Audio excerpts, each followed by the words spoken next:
మనకు 20 ఏళ్ళకు 30 ఏళ్ళకి ఇల్లు సొంతం అవుతుంది, ప్రస్తుతం మనం సొంత ఇల్లు తీసుకుంటాం, ఇంతే కదా.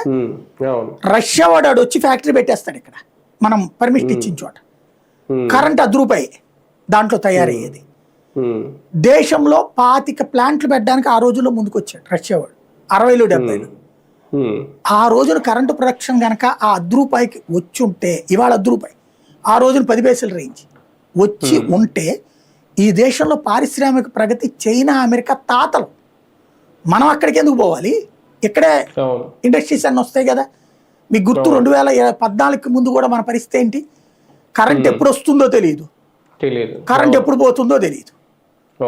పట్టణాల్లోనేమో రోజులో 8 నుంచి 12 గంటల కోతలు, పల్లెల్లోనేమో 8 నుంచి 8 గంటలు కరెంటు వస్తుందేమో, 3-4 గంటల కరెంట్ వచ్చేది పల్లెల్లో, గుర్తుంది కదా అప్పుడు మన జీవితాలు. ఫ్యాక్టరీలో ప్రతి ఏడాది గొడవే, మంచినీళ్ళకి సమస్యలే. అలాంటి పరిస్థితి ఫేస్ చేసాం 2014 దాకా.